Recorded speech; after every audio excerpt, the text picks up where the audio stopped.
All right, first up this afternoon, Sub-Saharan Africa must increase funding to deal with climate change challenges or risk negative impact on food production.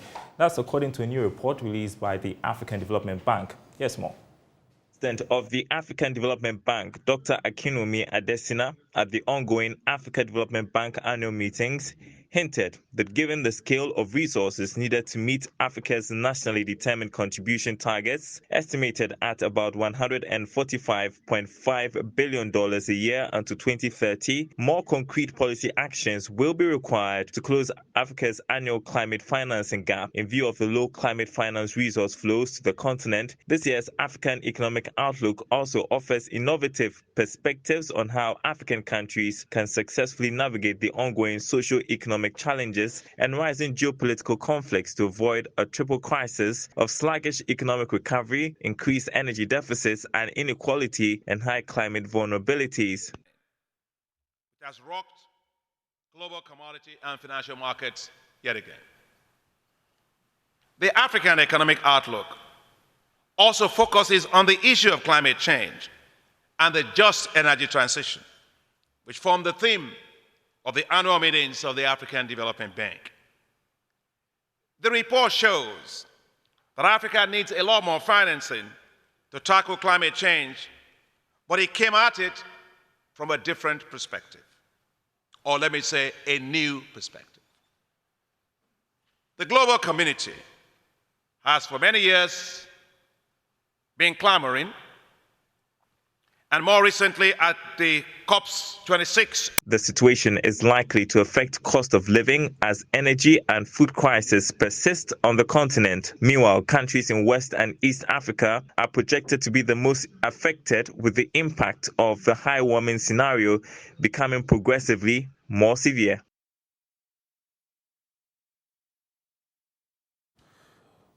All right, more on this, I'm joined in studio by Chief Executive of the Global Center on Adaptation, Professor Dr. Patrick Vequin. Great to have you in studio. It's been a busy day for you. You've been here, had a press conference, you're back now to talk about climate change, which is an important subject, okay? So how vulnerable is Ghana to the threats of climate change? Well, Ghana is very vulnerable to the climate emergency of today, but particularly of what is coming tomorrow. We're now living in a world which is roughly 1 degree Celsius warmer than it used to be, but we're heading into a 1.5 degree world, perhaps even a 2 to 3 degrees warmer world. We're seeing the climate shocks in Ghana already today, the floods, the droughts, the storms. Wait for what is coming, and I think the right approach today is, Daryl, Ghana needs to prepare for the disaster of tomorrow, because there is a saying, it's you either delay and pay or you plan and prosper, because there's a very strong economic case to invest in climate action. There's a very strong economic case, particularly in climate adaptation, adapting to the climate shocks. Let me give you a figure. All right. We've looked into the climate shocks on the existing infrastructure system here in Ghana. The water supply system, transportation system, and the energy system. What if you make that whole existing infrastructure climate resilient so it can withstand and weather the shocks? Cost $1.3 billion. But what the alternative world is also true. What if you don't invest in resilient infrastructure? Those costs are $13 billion, so it's a factor of 10. So with other words, Daryl, it's smart economics to move forward, because we've seen, because of the COVID crisis, lots of jobs have been lost. Lots of livelihoods has been under threat. Now it's time to build forward better. And I think Ghana has the leadership, it has the commitment, it has the plan now. Now we need to mobilize the resources forward. And we are already seeing the impact, especially on food production. And the FDB just warning that we could have much more crisis if we don't do anything about it at the moment. You talk about preparation. I think we are late in preparing for the impact of climate change. What can the country do? Yeah, so we're late, but we're not too late. This, I think, is a very important realization. And also, as President Adesina of the African Development Bank indicated, by the way, he's doing a fantastic job of being sort of the spokesperson and key finance mobilizer for the continent as such. He indicated how much money is needed for the continent to become adapted, to become resilient? Well, on an annual figure, that number is 33 billion US dollars. How much money is flowing from the global north to Africa to address that climate resilience world? Only $6 billion. And I think we all need to acknowledge Africa did not cause the climate emergency, but it's facing the brunt of the impact. Now there needs to be a global compact in terms of mobilizing the resources at scale for Africa, under the leadership, obviously, of African governments and the people of Africa themselves. I don't know what you think about that. I don't think that African governments are doing enough. People are just kind of realizing what climate change is doing to us as a continent. I want to talk about financing. Is that the major problem right now? Well, financing is key. Financing has to flow. But it all starts with the simple proposition, where do you put your scarce resources? Fiscal space, also here in Ghana, is limited. Debt, sovereign debt is up. So how do you spend your currency wisely is a matter of debate. And investing in climate adaptation is a smart thing to do. But I think it's very important to realize the climate transition can not only be funded by government revenues, by taxpayers' dollars. It has to come from the private sector. It has to come from development partners. It has to come from partners like the African Development Bank. We have lots of money in the global system.